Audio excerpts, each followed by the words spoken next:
Hello, everybody. Welcome to the Just Two Brothers podcast, where we will be sharing our journey so far and some of the simple tactics we've learned that have helped us become great leaders. On today's episode, Ryan shares the 4-step process that he uses as a leader to develop strong teams. We share our own examples of how we've used these principles or how we've seen them applied by others. We believe this is a standard you must set as a leader, both in the workplace and at home. As always, be sure to give us a like and subscribe anywhere you listen to the podcast.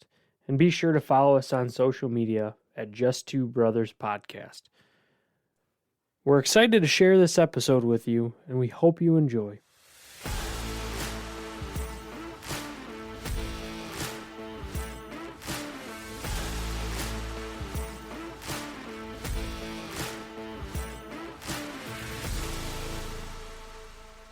What's going on, everybody? Welcome to another episode of Just Two Brothers podcast. We talked a little bit last week about the process that I use when leading a new team or when leading a team in general. And so we're going to break that down a little bit this week, get into the 4-part process and why each step is important. I'm curious, when did you come up with this process? Because this is something we're just now getting into. Like, you mentioned it a couple months ago when we started talking about ideas and the idea of a podcast came up. You mentioned having a process. When did you feel like you developed this process, or when did it click like, hey, I have something here? Those are two separate occasions.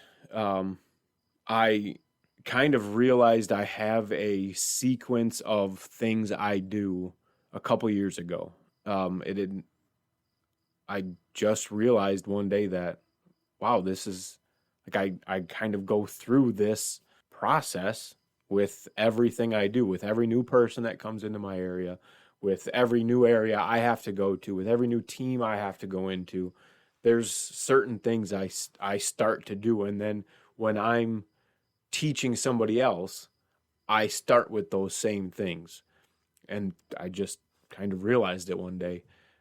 I didn't realize I had something here until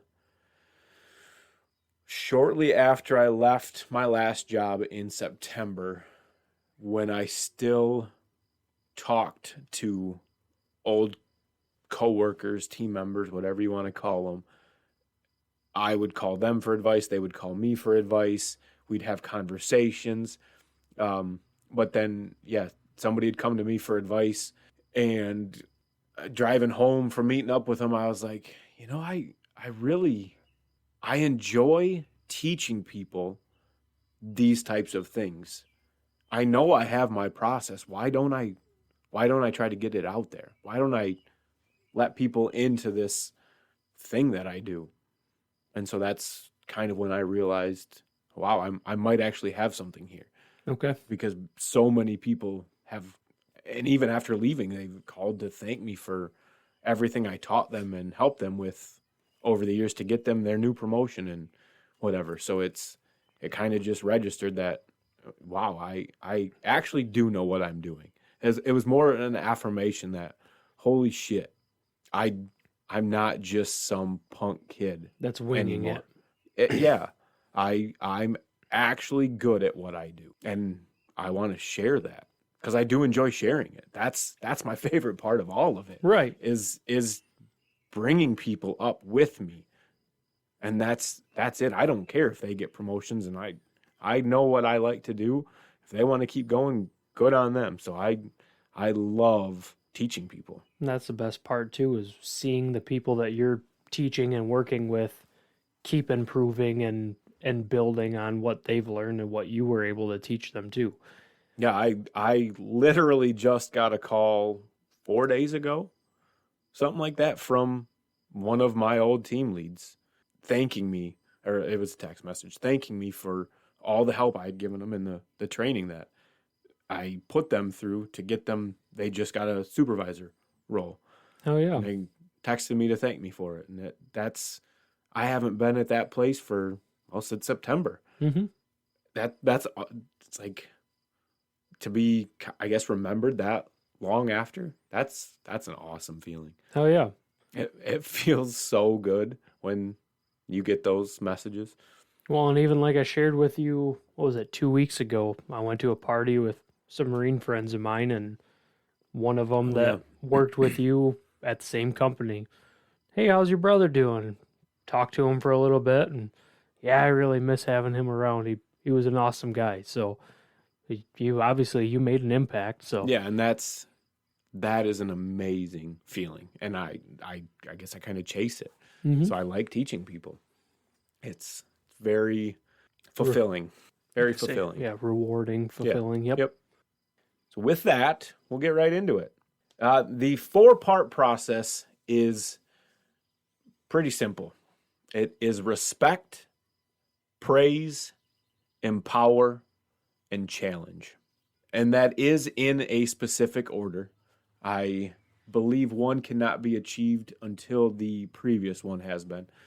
And that leads right into respect, and that is the cornerstone of everything you do. Respect is critical. Without it, you've got nothing. Your team won't listen. Your team won't respond. You won't be responding to them.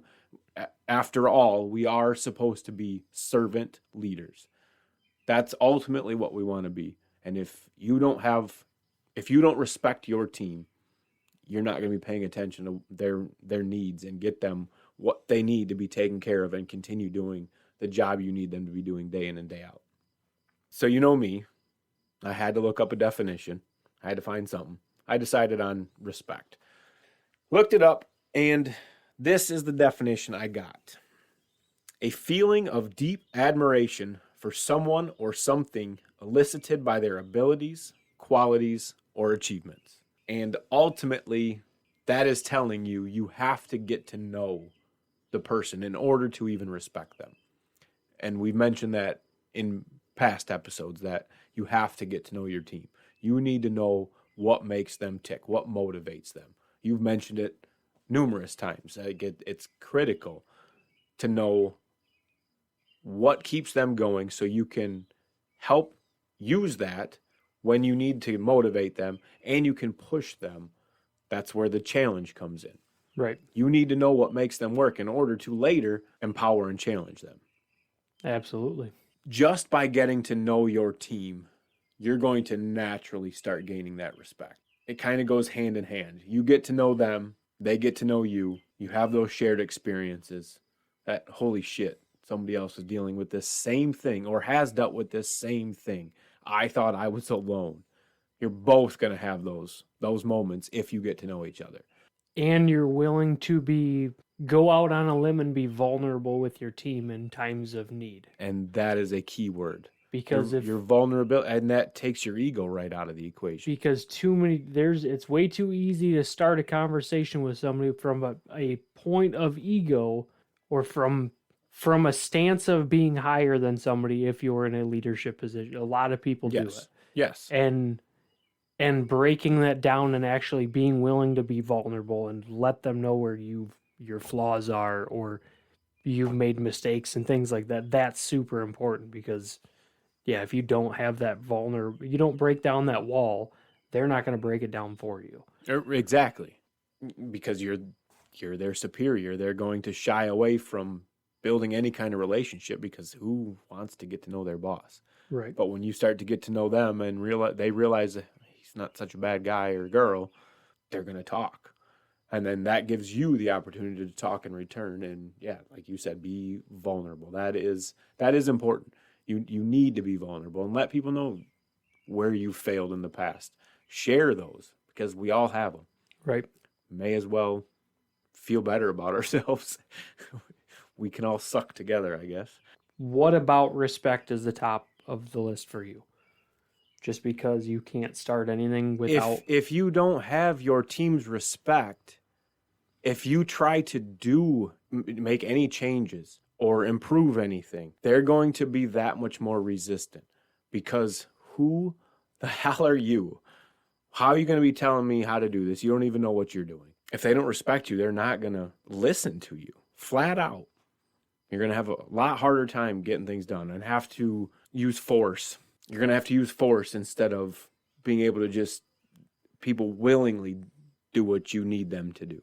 It's going to be more difficult to get your jobs done, to get changes done, just all around. They're going to be more difficult to work with. Mm-hmm. Think of somebody you don't respect. Do you want to do anything for them? Help them in any way? No. Even if they come up to you the nicest way possible, you have no respect for them. Do you begrudgingly do that task? Every time. Yeah. And I mean, that carries back to relationships too. Absolutely. You lose Absolutely. You lose respect for the person you're with. I mean, you're not going to want to do anything that they ask. You're going to be pissed about everything that they bring up to you. You're not going to want to do anything with them, spend any time with them, nothing, because you don't respect them. Mm-hmm. So respect is critical for everything, and that's why it's the cornerstone for all of this. Because without it, you can't get anything done. You need a strong foundation built on respect and trust to build any sort of relationship off of. Exactly. That goes for your team, for a Your romantic kids, relationship. Spouse, exactly. Yep.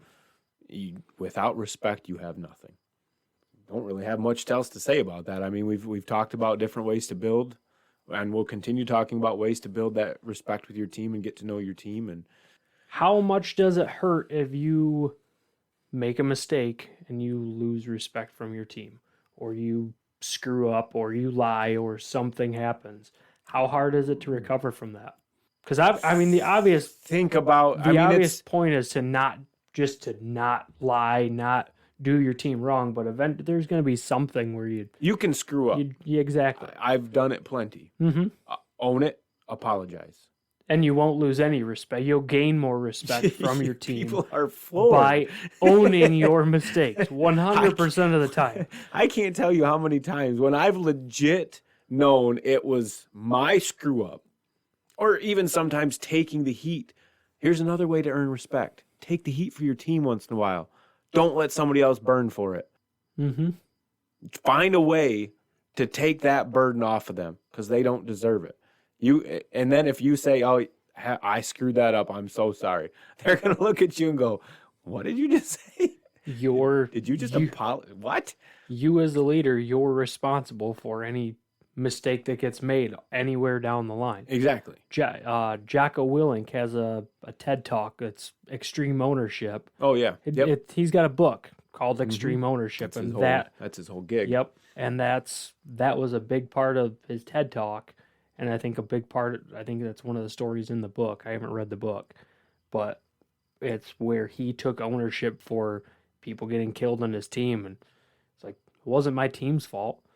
All their mistakes that's my call. That's on me. I take 100% responsibility for it. I just had an incident today.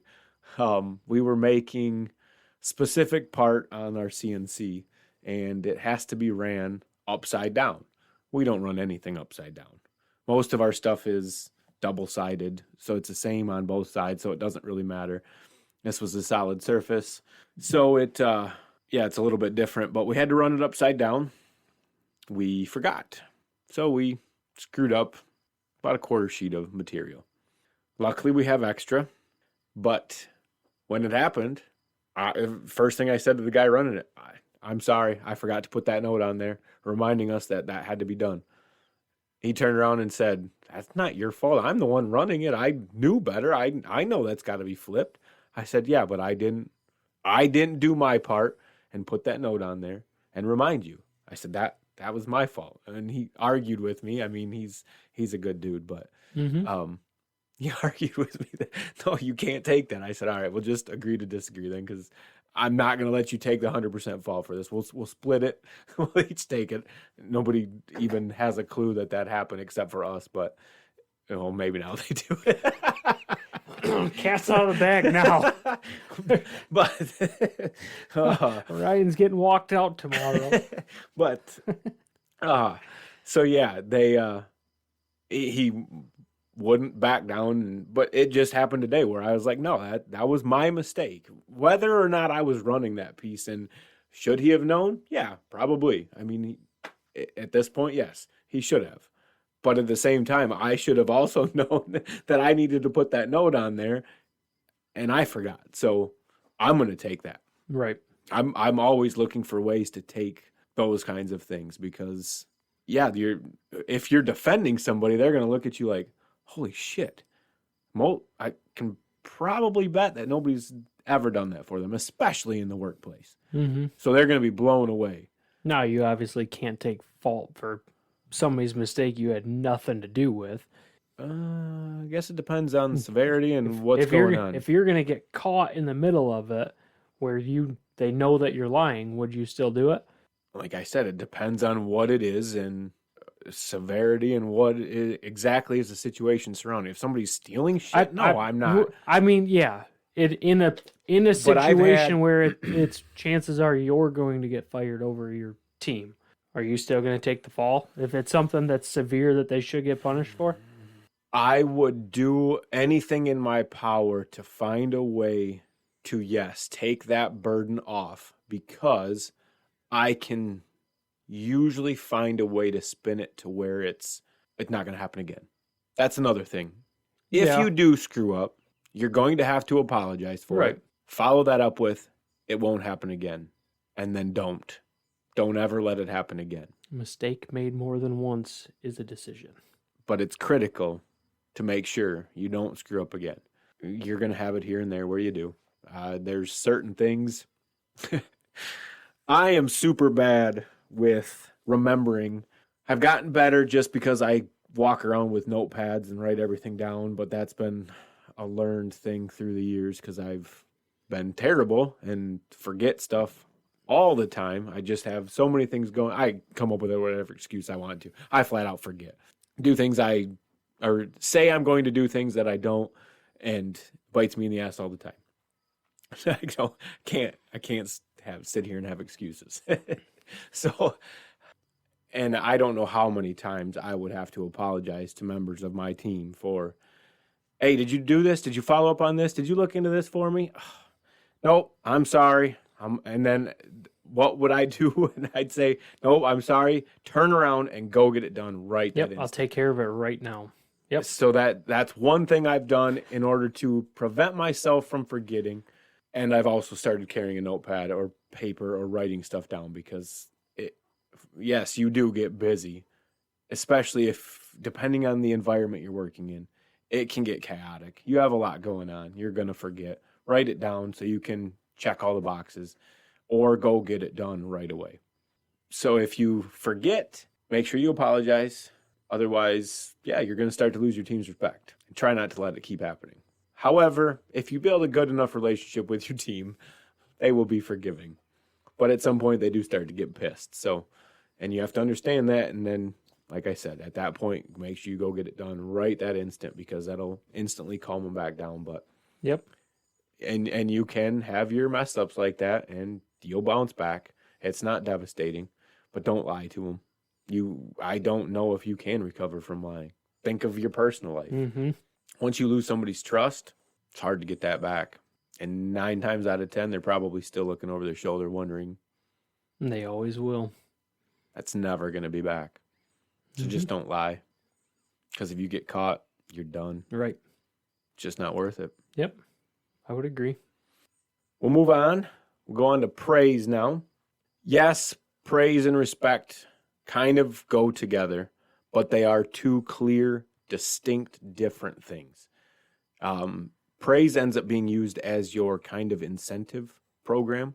Once you build your team's respect and you guys have that rapport going back and forth, it's almost like your parents. You don't want to disappoint your parents.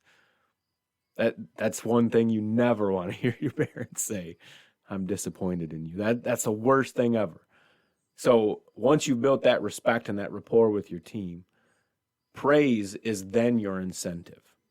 That's how you get them to continue wanting to do the things you need them to do and what's good for them.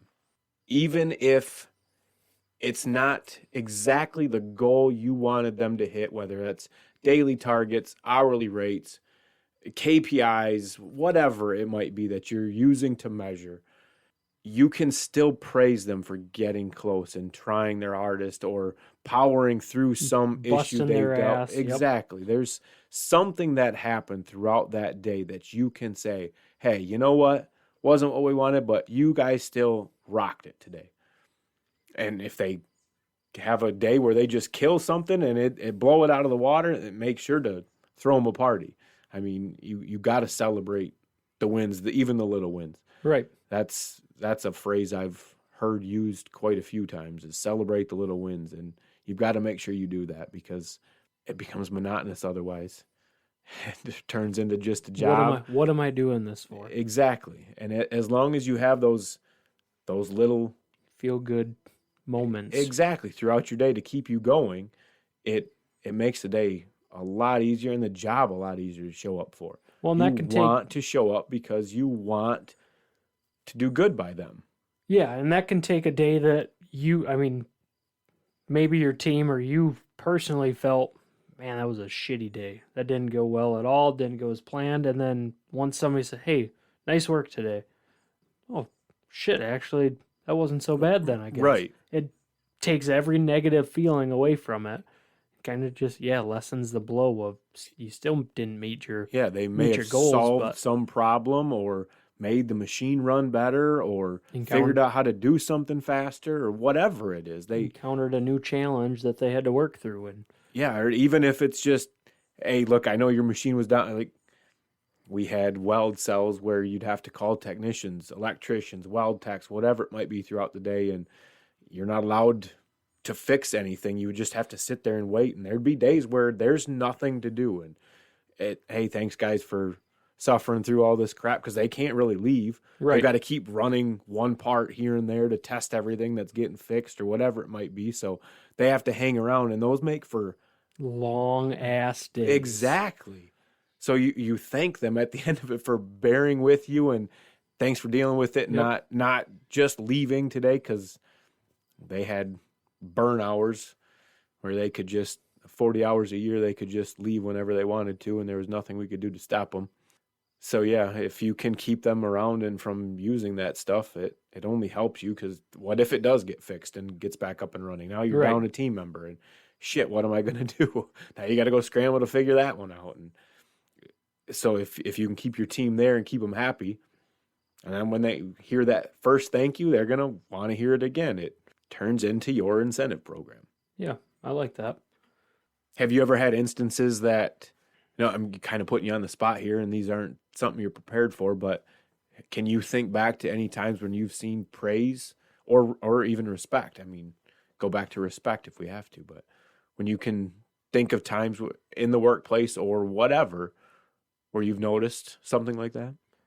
I've noticed I've gained respect from what people have done and things that they've said. And like you said, taking ownership for making a mistake, taking the blame off of you, just going out of their way to make sure that you feel good about what you did. Gained respect for leaders from that kind of behavior. And I've also had leaders that will make a statement, make you a promise, say, hey, we're going to do this, or this is the plan by this time, whatever, or hey, we're going to make sure we appreciate you in this way, and then nothing ever comes of it. It's like, okay, so everything that you said, then none of it ever happened. So now everything you're going to promise me from here on out, I'm not going to believe a damn word you say. Right. And it's kind of that a point system. Like, all right, well, I'm going to keep an eye on that now, and you follow through with something you promised me. All right, well, we'll add a little bit, but you're still not back on track because you made a big mistake by lying to me. Right. By promising me something and then completely backing out of it when you got put on the spot of it. Like, okay, well. So on that, I had perfect example of that. I had a team member who was trying to get a raise, and they deserved it. So I went to battle for them. I went up and I told them what needed to happen in order for all of this to work out the way we needed it to. I said, I can't just go up there asking for more money. I can put in a good word for you and say, hey, I know he's looking at possibly switching departments, going to another building, something, looking to pick up some extra money. Maybe there's something we can do. Once I do that, then you can go in and talk to them about wanting a raise. Hey, this is what I'm looking at doing. What can we do here? I really want to stick around. Is there anything we can do to meet this gap? Mm-hmm. So all that happened. You're the fluffer. All of that happened. Had a discussion with my boss where he had said, you need to go tell him he's got to go to HR and talk to them, and we're going to give him $1 raise. Perfect. That's awesome. So to break that down, you figure a typical work year is about 2,000 hours. Mm-hmm. So $2,000 it would have cost for this to happen per year. Yes, it's a lot of money, but in the grand scheme of a company like that, it's nothing. $2,000 isn't much at all. So we did that, came back with, no, we can't do it. We can't give them a raise. What do you mean? You just told me if we did this, we would get him the raise. Yeah, well, they're not letting me do it. I want to do it. I want to keep him really bad, but they're not letting me. This is your department. You can do what you want. So I was like, all right, I guess I'll go talk to him. And they were pissed, and rightfully so. Yeah. I mean, we had this whole thing figured out so we could keep him. He was a good worker, working towards being a team lead and everything, like kicking some ass. I wanted him bad. I thought $2,000 a year ain't shit. Right. But you'd rather risk losing a good employee and having to jump through how many temp agencies or however you hire exactly to find somebody worth a damn, even worth one replacing employee. them. So to finish this story off, I went back and talked to him, and like I said, they were pissed. Whatever. He ended up finding a different position somewhere else where he got the money he wanted. So he went over there. I lost him, of course, and got new people. Whatever. That's beside the point. But later on, that pissed me off, because not only did you lie to me, you lied to them, and you made me look like a dickhead. Because here I just told them, like, yeah, that we're making this happen. Yep. And now I got to go tell them that, no, never mind. Sorry, psych. Like, that's shitty. So I never felt the same about my boss after that. That crossed the line for me. Mm-hmm. Like, dude, you just lied right to my face.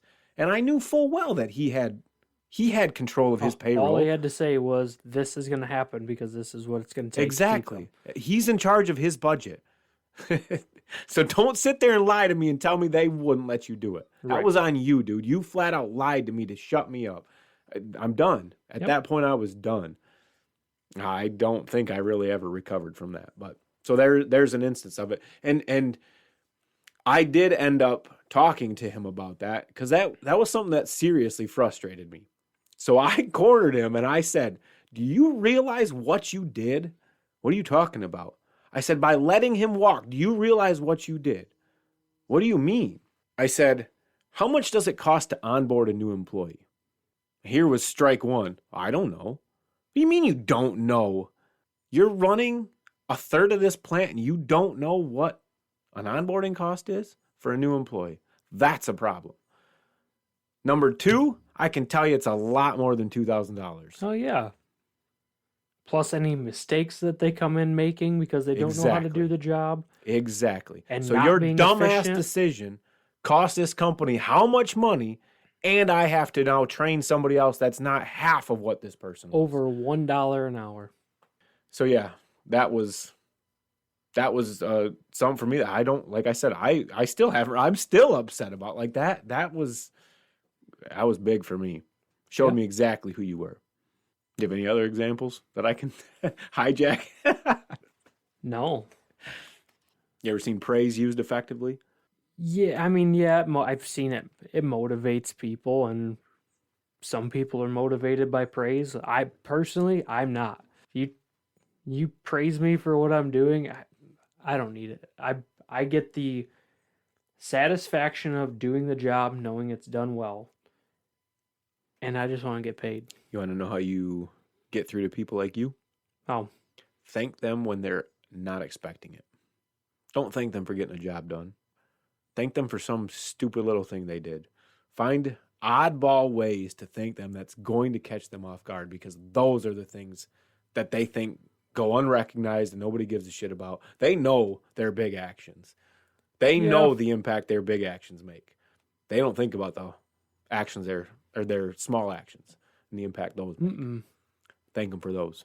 Yeah, I'm trying to think of I can't really give an example of where it would work for me, but like my manager thanked me for just taking care of something the other day. I said, dude, I get it. I appreciate it. I'm just doing my job. I know what you're doing.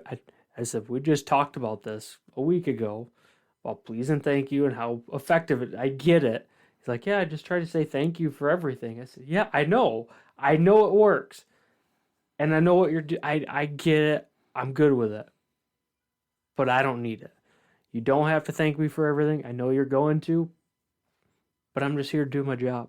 I'm doing what you ask of me. I don't need to be thanked for that. I know. I'm still going to say thank you.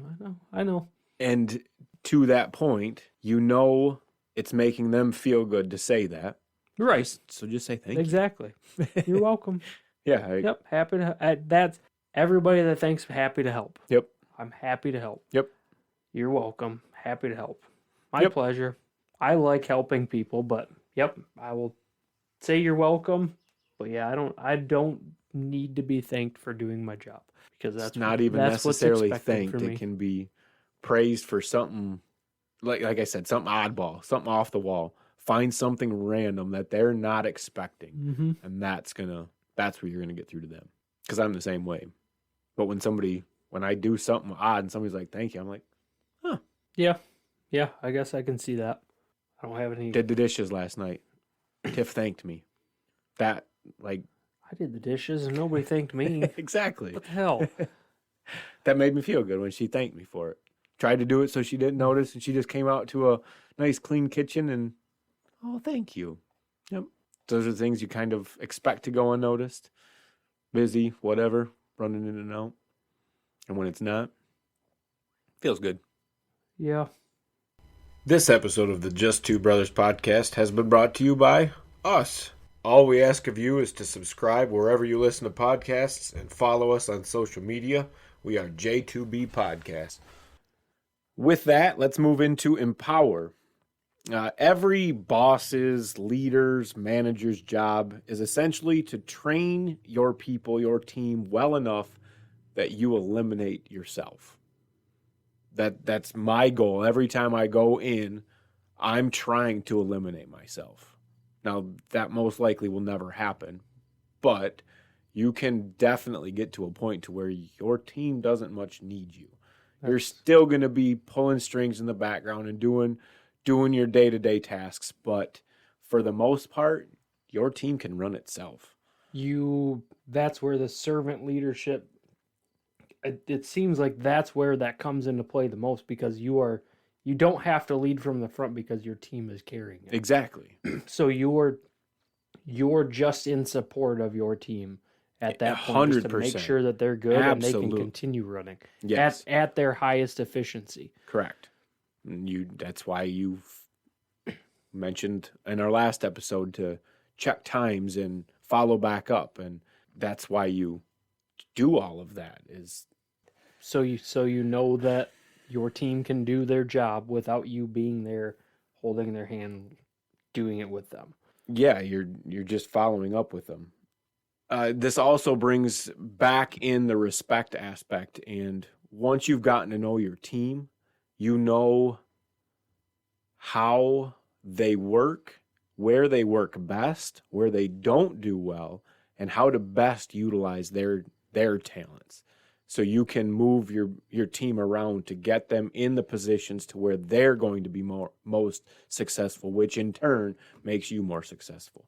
And that plays right into the respect and getting to know your team. Because if you truly learn your team, you will learn how to best utilize them to get the best performance.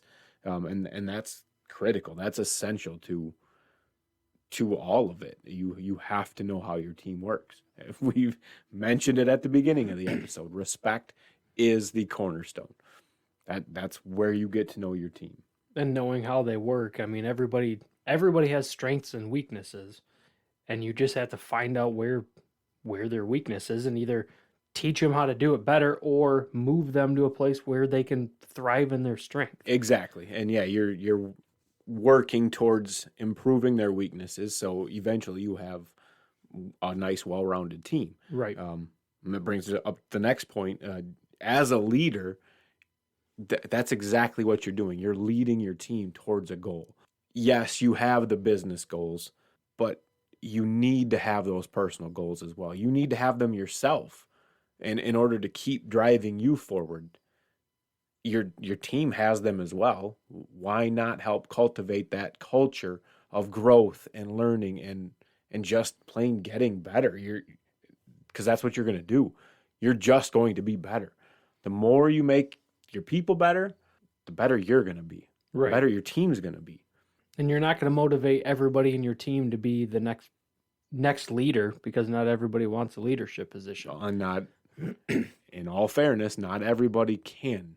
Right, absolutely. Everybody has their own strengths and their own weaknesses, and that's just not in the cards for some people. And you have to know that, and then there is a place for them, though. Absolutely. That doesn't necessarily have to be on the line. It may not be leadership, but what other opportunities does your company have, or what other opportunities are out there that you can help them explore? Maybe they're going to be a good electrician. Maybe they're going to be a good engineer. Maybe they're going to be, even these young kids that come in with no shop experience. You can find out that maybe they like video games. Well, how can you help push them toward? You don't want this to be the end all for them, stuck in a factory 8, 10, 12 hours a day. No, but they might be well suited for IT or programming. Exactly. So you can find those ways to help push them towards a career in that, or even outside of where you work now. Help them look for different ways to build themselves.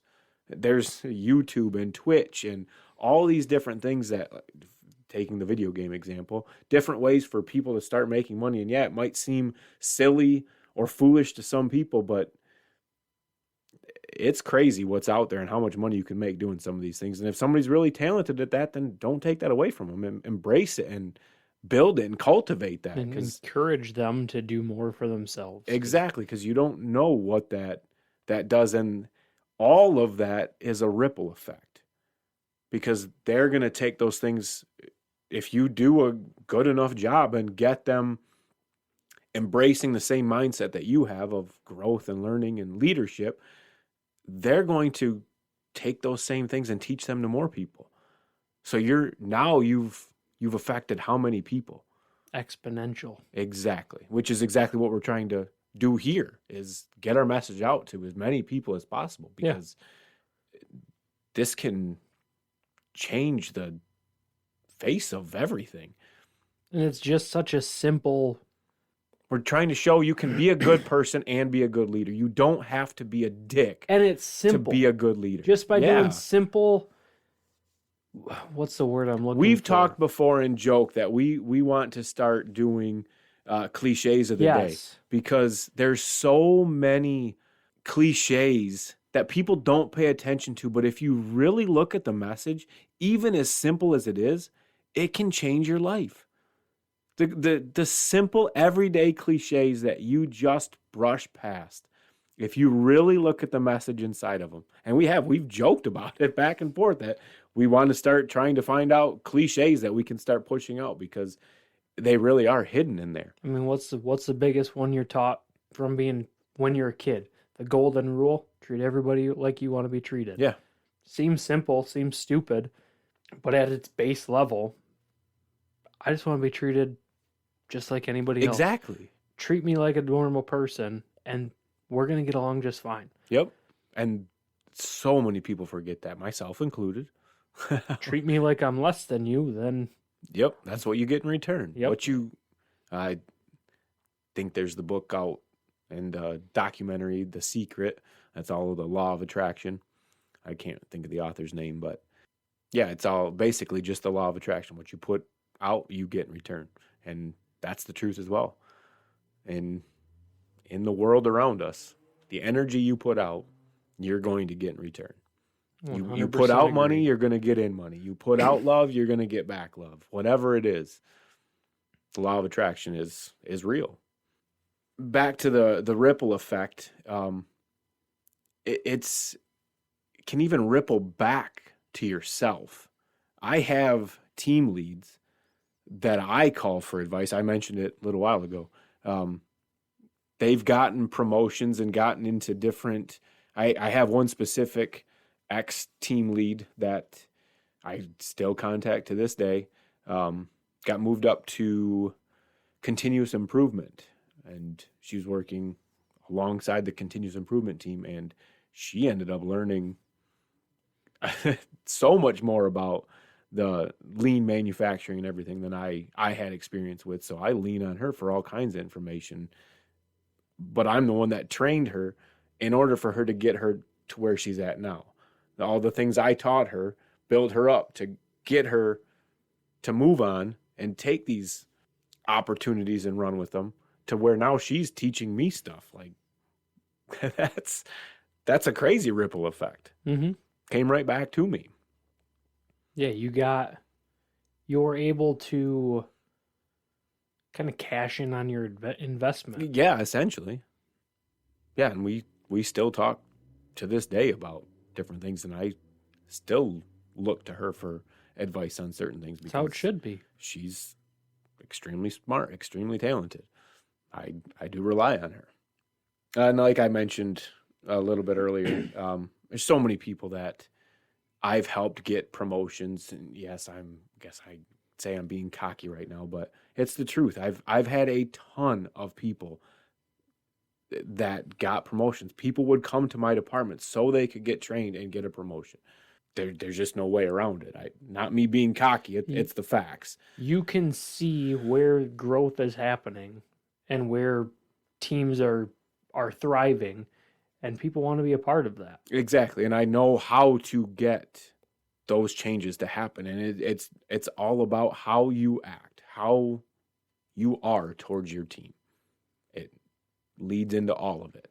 I mean, it's just like being at a party. I mean, who do you want to be around? The people that are having a good time and Yeah, exactly. partying and just laughing and being fun, or you want to be around the people that are sitting around, moping around, not having a good time, miserable being there. I had one of the shittiest areas just because it's so busy, so chaotic. People hated going there. Well, then people started wanting to come to my area because they wanted to work for me. That's a awesome feeling. Hell yeah. That makes everything worth it. Right. And makes you want to keep going and makes you want to keep fighting for your team. And back to the praise. They may not realize that they are, but they're praising you just by wanting to come work for you and stuff. You're getting your incentive right there. That feel good, that just good feeling of people want to be around me, people like what I'm doing. And it's good. Exactly. So yeah, you've got to empower your team. Be looking for those ones who are going to be the future leaders. Look for those ones who are going to make a great tech or process engineer or whatever, and help push them towards those goals. Because if you're not, nobody else is. And they don't think about it on their day-to-day because they're too busy doing their shit tasks all day. Well, and you wouldn't imagine, people would be surprised as the amount of information people are willing to give. Like, what do you want to do? What is your goal of being here? People tell you. You ask the question, people will tell you. This is where I want to go, or I'm happy where I am. This is what I'm doing is what I want to do. And then that leads right into okay, so what do you want to do with your life? Where do you want to get to? How can I help you achieve those goals? Some of them might just want to take more vacation. Well, let's find a way we can get you as much vacation time as you can, and we'll make sure you can get your vacation time when you need it. Right. And that's all the incentive some people need. Some people, it's like me, I want to spend time with my kids. You don't take away my kid time. Well, and it can even be, there might be another position that pays a little bit more that's not necessarily more responsibility or anything. Or there might be a promotion, a job with a little more responsibility that, say their incentive is money in some way, shape, or form. They want to buy something, buy a house, whatever it might be. Maybe you can say, hey, just so you know, we've got this thing going on. If you want to check it out, I can get you some more info. You just knowing those little things about them help give you opportunities to help them. Mm-hmm. Throw them a bone, throw them just Yeah, you never know what's so going know. to pique their interest. Casting a line out there just to Yeah. get their attention and let them know that you're looking out for them and wanting to help them out too. No, I'm again putting you on the spot. Yep. Got any times you can think back to where you saw empowerment? I can give example. I mean, I know examples of when I've used that or I've tried to help out my team in ways there where they just mention, "Hey, it'd be really nice to have this. I'll get you that. I'll take care of that. We'll get you what you need." Or there's one of my wiring guys. He was talking to me about wiring at his house. He wires $1 million machines, $1 million work cells, and he said, I don't know if I should be wiring receptacles at my house. I said, dude, what do you mean? Well, I don't know that I want to be touching any of that stuff. I said, dude, it's way less complicated than anything you do here at work, but you're not at work. What's the difference? Well, you're just doubting yourself. You have this. You do it every single day. You know 100% about how to do the job that you're doing. You know how to do it. Call me if you have questions, but you already know how to do it. No different. You have this. You got it. You can do this at your house just fine. Man, you had to throw that at me, didn't you? Yeah, dude, you know what you're doing. Why are you doubting yourself? Right. You don't doubt yourself any other time of the week, except when you're at your house and you got to do it on your own. I get it. It's your own stuff, but you know what you're doing. And that's a good point. Empowerment doesn't just have to be pushing somebody towards a goal. It can be making them realize their own potential. Their own potential, Exactly. their own capability. Because, I mean, we're all victims of it. You've doubted yourself more times than you probably even know. Yep. In situations like, I know how to do this. I've done this 1,000,000 times. Why all of a sudden am I now doubting that I'm even doing the right thing? I'm sure you have examples of that, or you've had experiences where Absolutely. I know how to do this, but maybe I don't know how to do this. Why am I doubting myself all of a sudden when I know I can do this every single day? Kind of just had a little bit of that a few minutes ago. Yeah, you did. Yep. Talking about this right here. Wasn't sure if the message is coming across. Doubted myself. Well, you can't. We know we have good content. We know we have good things to say and share. Why am I doubting it now? Oh shit, it's out there. Oh no. Because you're overthinking it. Yeah. I'm worried that this isn't right anymore. Why? I know it works. Mm-hmm. Literally just had that. Every single one of these things, you were only talking about it because you know it works. It's the only reason you brought any of it up. Yeah, exactly. But I just doubted myself. I just did it not 5 minutes ago. Simply because you didn't get enough, confirmation from me because I wasn't saying enough? Because I was sitting here listening, because I'm learning. But you didn't have enough validation from me. Yeah, essentially. That you doubted yourself. Yes, essentially. We both know this all works. I'm just agreeing with you because I know it all works. I've seen everything you're saying. I've done it, Right. all of everything, right. Every single one of them. There's examples that I know that I've done. Right. So there's no reason to doubt it because it's true. You know it. You know you can do it. And that's what this is all about. Like, we're trying to be absolutely 100% transparent with you guys. Like, that was getting just pretty vulnerable just now. I mean, it's exactly what we're doing right here. Here I am telling you guys how I'm doubting the message I'm giving to you myself right now. Not anymore, but but we know it works. Had it for a brief second there. But yeah, that's empower, and it doesn't have to be aggressive. It doesn't have to be, just be moving towards a goal. Find more of a goal than just your business measurables, whatever they are, whether it's 5S, your KPIs, your countermeasures, it's going to improve everything. I have a question for you. How do you empower those in your household? Your daughters, your wife, your spouse? How do you, an example from you? Similar to what you've just kind of mentioned with reaffirming your buddy's abilities, wiring abilities. I have to do a lot of that. With 3 girls, women are emotional, very emotional, and any self-doubt instantly shows itself, and it's not as easy for them to logic their way out. I don't know if that's true for all women, but for the 3 I'm around most often, that's what I see. So can't speak for all of them, but I can speak for the 3 I'm around all the time. When something doesn't work out, they don't fuck this, I'm going to make it work.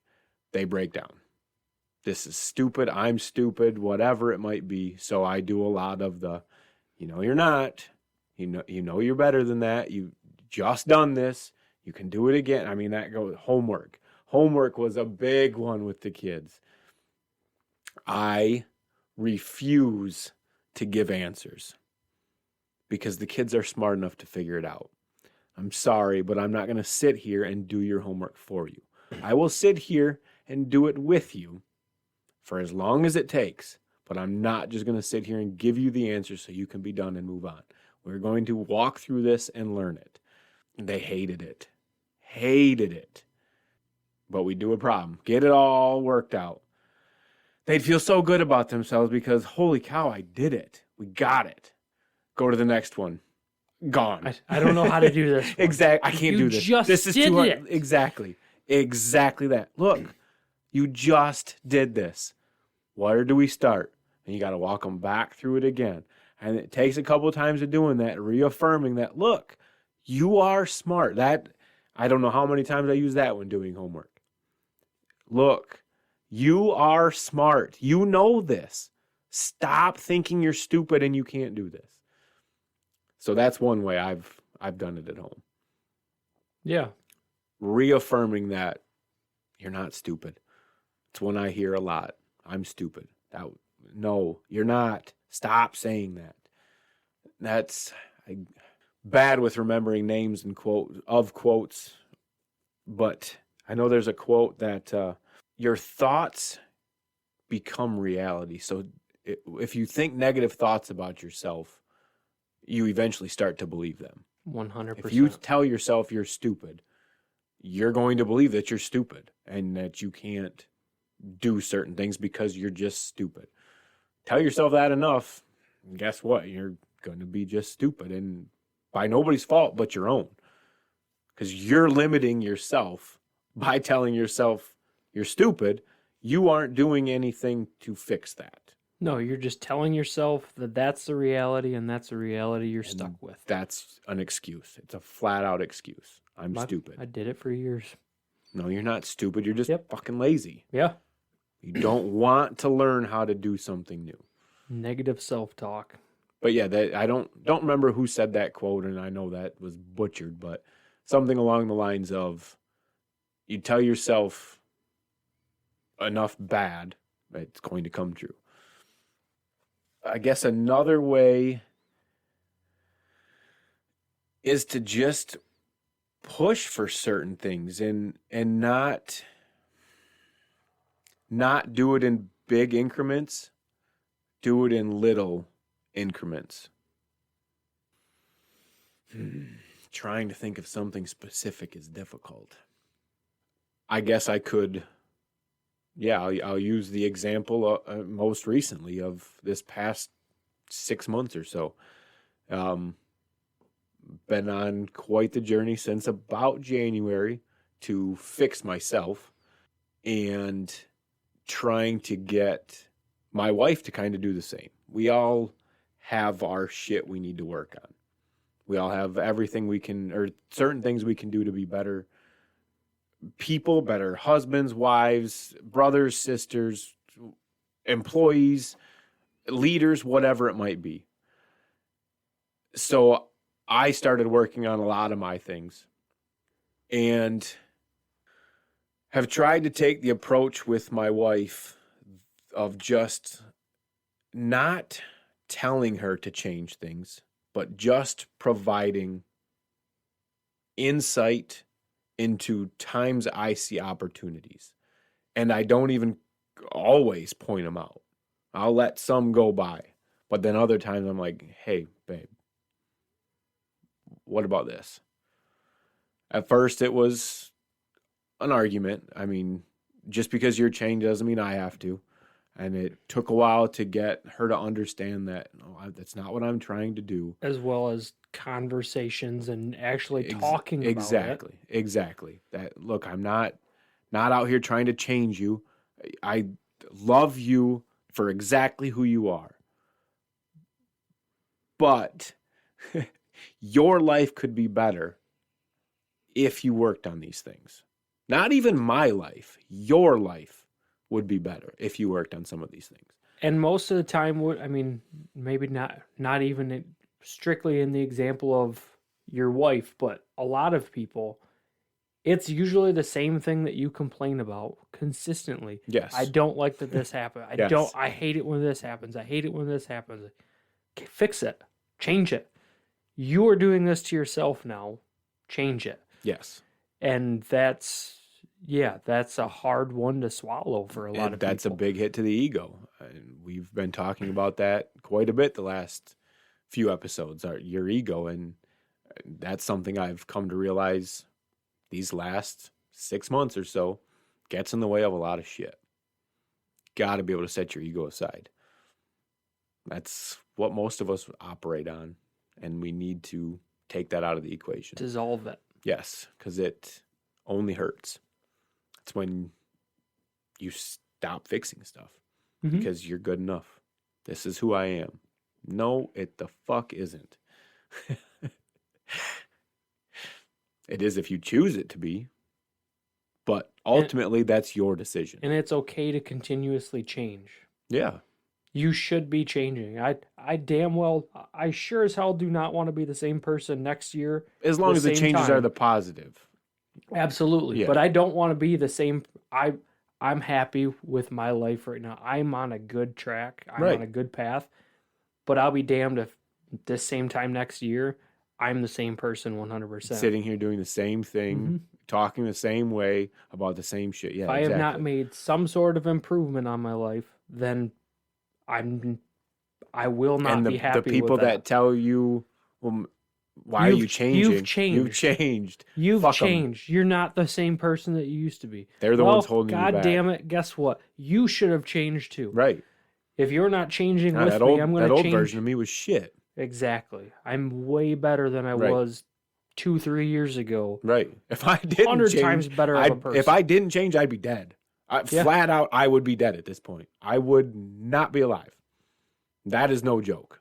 If I had not changed at some point, so we should be changing. Yeah. So to question why somebody's changing, unless they're bad changes, leave it alone. Most of the praise them for it.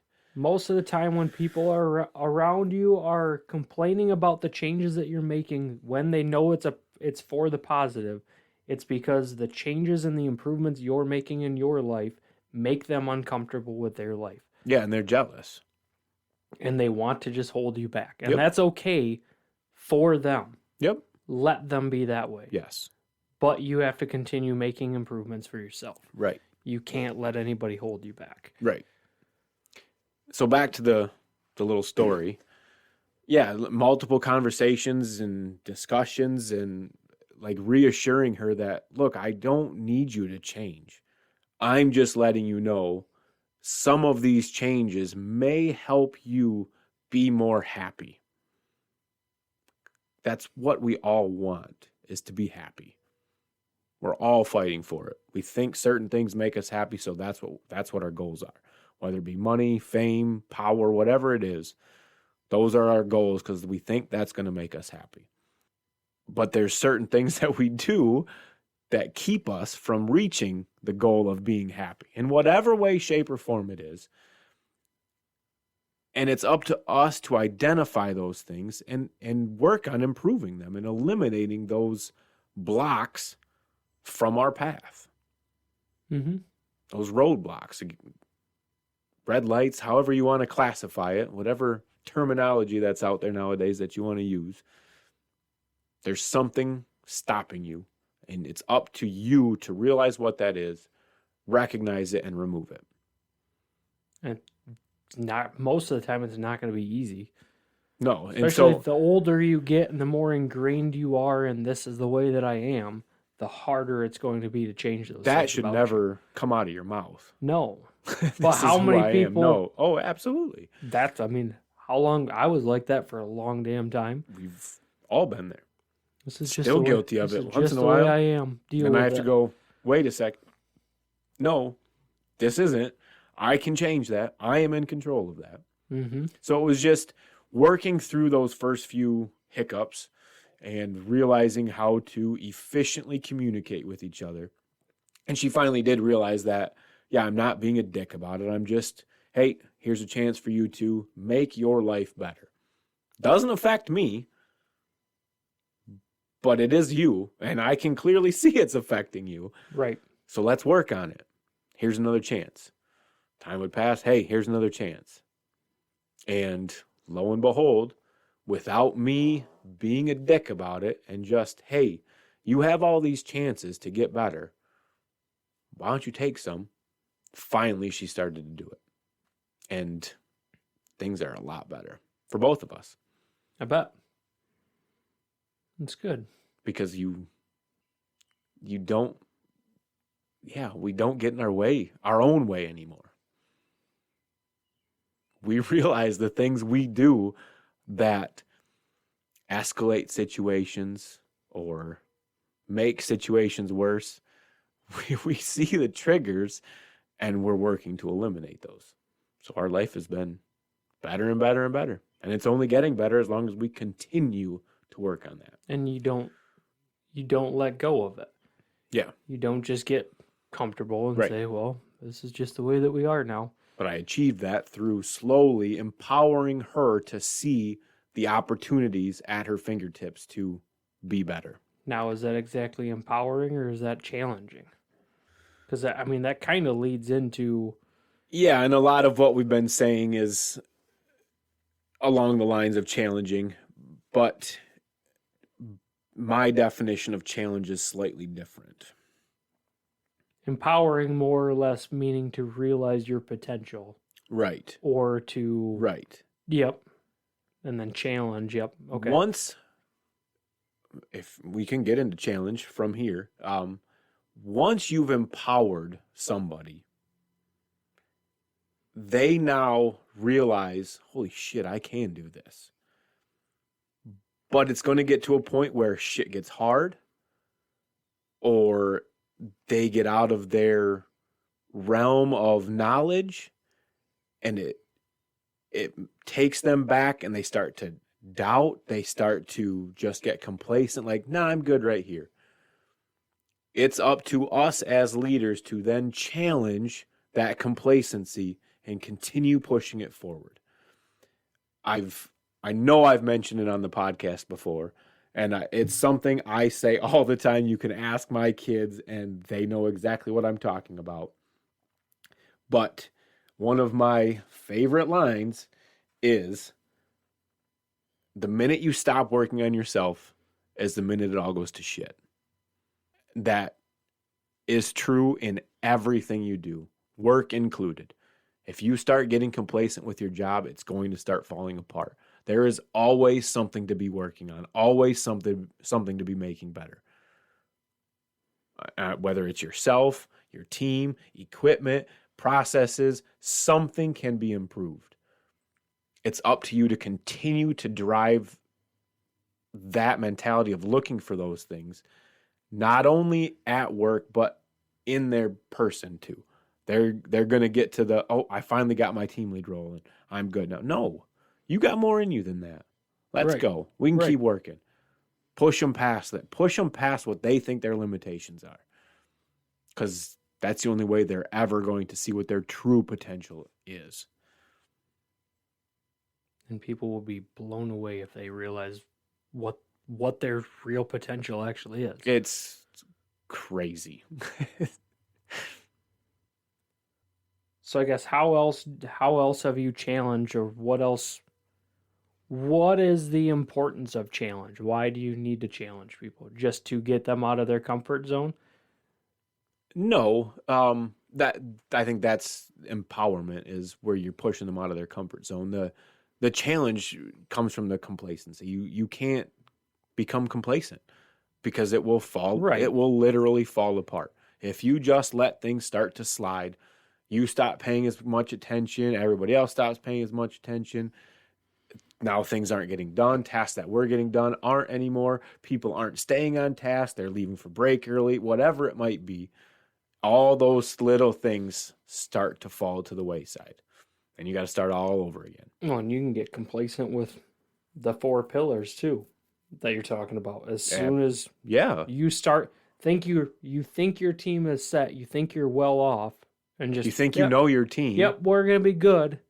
And then you just let things go and let things run without actually continuing to talk to people and see how things are going and show your support and everything like that. Things are gonna fall apart. Yep. Because then your team starts to wonder, what are you doing? What do you do all day? Because they don't see you coming around and checking on them.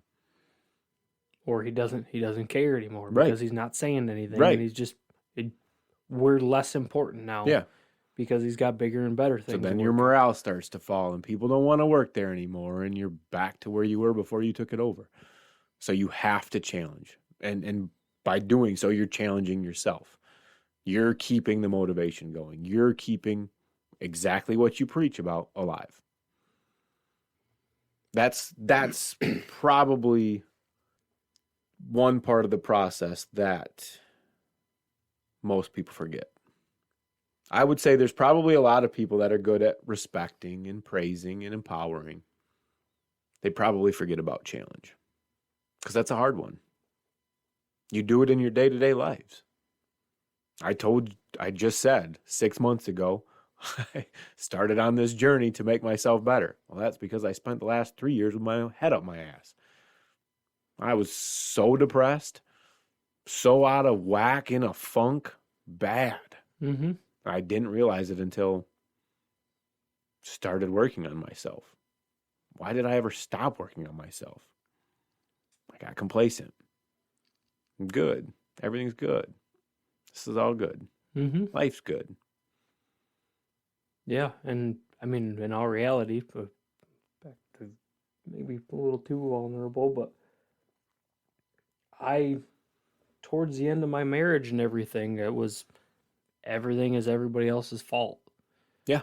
And I was miserable because of everybody else. And then, well, I'll be damned, 2 years into my divorce, I'm on my own and I'm still miserable as shit. Then I finally took the time to take a step back and say, what the hell have I been doing wrong? Where have I screwed up? And started working on myself and realized, holy shit, I could have fixed a lot of things in my marriage, in other relationships and friendships. I could have had a completely different life for the last 9 years. And I didn't because I blamed everything on everybody else instead of taking some personal responsibility and looking at myself and like, where am I wrong? Right. Because I was wrong more times than I even would like to admit. We all need to do a better job of that. But we forget that far too often. Yeah. Your side is not the only side of the story. No. And just because you see it one way, people are only reacting out of their own feelings, their own insecurities, their own triggers. And their own environment. You believe the way you do because of your environment. Their environment could be completely different, and they have a different understanding of the world around them. It's up to us to figure out how to get on the same page with that other person, just like they should be doing with us. But you can't put the burden solely on them. It has to be a shared burden. Absolutely agree. That covers everything I've got. Can I wrap it up and finish up then? Yeah, I'll close this out by recap the 4 pillars, maybe. Yeah. So we've talked about respect, praise, empower, and challenge. And that's the 4-step process that I use when getting into a new team. The order is critical, so don't forget that order. Respect is always first. Without it, you're going to fall flat. Nobody's going to pay attention. Nobody's going to care. They just won't listen. So make sure you earn your team's respect. From there, you can get into praise and empowerment pretty quickly. And then challenges, once it's all said and done, you know your team, you've got it up and running clearly. Challenges, I guess you could almost say it's the 5th S, sustaining.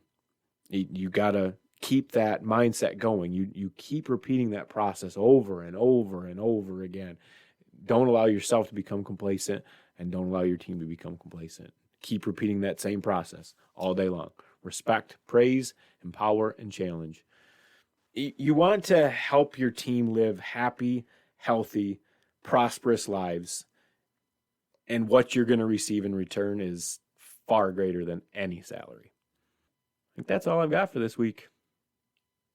Yeah, I mean you did a lot of talking this week, and I think that's good. Like we've been talking some in here and off the record. I mean, I didn't have much to say. I have stories, I have examples, but I think I agree. You can't challenge people without first building respect. You can't empower people without building respect. You have to start from the base level, build respect and trust, and then start building off of that. Exactly. So yeah, I would agree. And we'll continue to build on it from here. We've been breaking down respect in different ways and tips and tricks and tactics to earn respect. And we'll continue to do that. Break down respect. We're going to break down all these pillars in more depth and detail than anybody probably realizes. We can cover this for forever, I feel like. There's so many topics and ways we can branch off. We have had some requests for some episodes, so I know we'll be getting those in there. There was one about conflict resolution that we really want to cover. So I think we're going to be working that in the next couple of weeks. That'll probably be one of the next episodes. Seemed like a highly requested and one I think we're both extremely passionate about. Yeah, that's a good way to put it. We've all experienced conflicts, and we've experienced conflicts between the two of us. This is going to be a good conversation. Neither of us have handled it well. I'm pretty sure I remember throwing. I threw a shoe through a windshield, or into a windshield, or something that I had to pay for. Yeah. Yeah. We've had a lot of conflicts, and God, I've done some dumb shit. We all have. But we've handled some conflicts well. We've handled a lot of conflicts not so well. Yeah. Yeah, that'll be a good one. If you guys like what we're talking about and you want us to continue expanding on certain topics, or you have thoughts or questions, or even with conflict resolution, if you have examples of things that you want us to talk about, send them our way. Any of the stuff we're talking about, we would love to hear from you guys. Questions, input, feedback, any way that we can improve the show. things that we're doing that you guys are hearing that you want us to clean up. We are working through figuring out this whole podcasting thing because it's all new to us. So, or new to me for the most part, but yeah, we want to hear from you guys. Like we've said all day today, this is what keeps us going. We enjoy helping people grow. So even if some of the things we've talked about, you guys have used, let us know. We want to hear that. or if you disagree with something that we've said, tell us. We'd love to talk about it. Find out why you disagree, and Yeah, let's talk about it. and have a discussion on it. Exactly. At least we can agree to disagree, or we can find a new way to look at it from a different point of view. Yep. Another one I want to do, I haven't really mentioned this to Joe yet until now, but I would like to get a live Q&A going at some point too in the near future. So if you guys start writing questions down for us, I believe we'll be doing a live streams at some point, and hopefully do a live Q&A. But yeah, we want to hear what you guys have to say. Give us your examples, information, whatever you can. We would love to hear from you guys. With that, I think we'll let you guys go. Been a good chat. Hope you guys enjoyed, and we will see you soon. See you next time.